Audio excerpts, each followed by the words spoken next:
right, so Sean, back in the day, of course, this is before you had a real estate license, so you may not know this, but you had to have a survey on every property that was sold in Georgia. Really? Every Is property. this law? It was a requirement for the lenders. That's Okay. probably what it was. I don't think it was like a real estate law. I think it was just a lending requirement. Okay. So for a lot of people, like my dad is always like, I won't buy any property if I don't get a survey. But in the world we work in, how many people have wanted a survey before they bought a property? Few. Very few. If any, to me, and the time I've been in real estate, survey doesn't really come up unless a buyer's wanting to purchase unimproved land. Yeah. And do you know why they kind of went away? No. A lot of it is the cost and the wait. Because like when we had our property surveyed, we had to wait weeks and weeks before the surveyor got out there to do it, because there's not many surveyors in our area that it can take a long time to get that survey. But the other thing about a survey versus a plat is because a lot of times when you're buying a house in a subdivision, we'll pull the plat and show it to you, because what does a plat show them? It shows you property boundaries and in relation to the other tracts in the neighborhood, in the subdivision. And when do they do a plat? Do they do it? What part of the process for the builder are they doing the plat? So the builder or the developer will typically do a preliminary plat map, and they submit that to the county for approval prior to actually building out the lots. So we had a house in Rome, and you might remember this house, and the builder, so we had the plat map, and it showed all the lots. And then when the builder built one particular house there, he didn't follow the plat. He built the house in the way he thought, and it didn't really make a difference because the next house hadn't been built. However, when we went to sell that house, what it looked like was the land that went with the house was not the case, because he never updated the plat. So he actually built the house very close to one of the edges. So it looked like we had a side yard, and what we had was a side walkway. Like it was so close. And is this the one where the fence was actually? Yeah, we had to move the fence and everything, because the buyer was coming from out of state, and I think she was coming from Texas. And in Texas, they still require surveys on all their properties, or did at that time. And so she wanted a survey, so she got one. And then it was so wrong.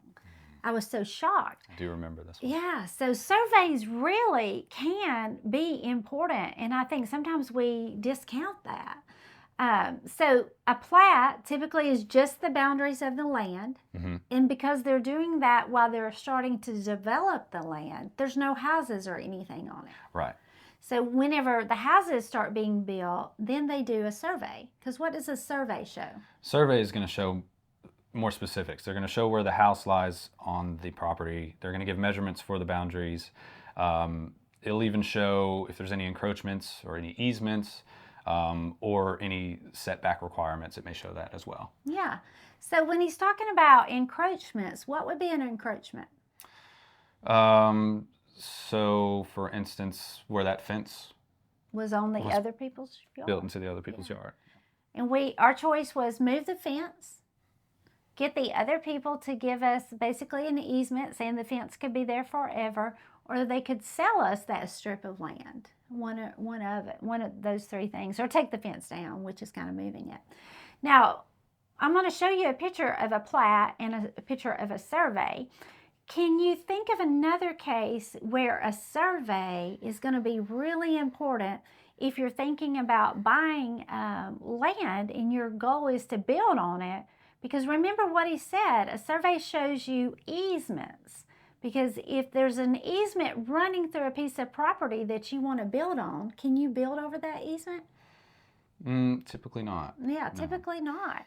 That's kind of what easement means, is you got to leave it open. So there could be utility easements. What are some other easements you've seen? Drainage easements. Drainage easements. Definitely don't want to build over that. What else? Access easements. Access easements.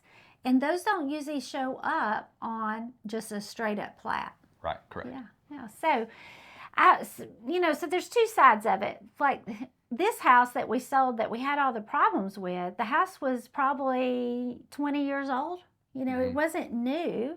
Nobody had just ever, and it had been sold multiple times. Nobody had ever done a survey. When our seller bought it, Yeah. he bought it, without knowing any of these issues. It was a surprise to him when the person buying the house had the survey done and found the stuff out. Yep. It's really frustrating for him. It was very frustrating because we had to break that bad news to him.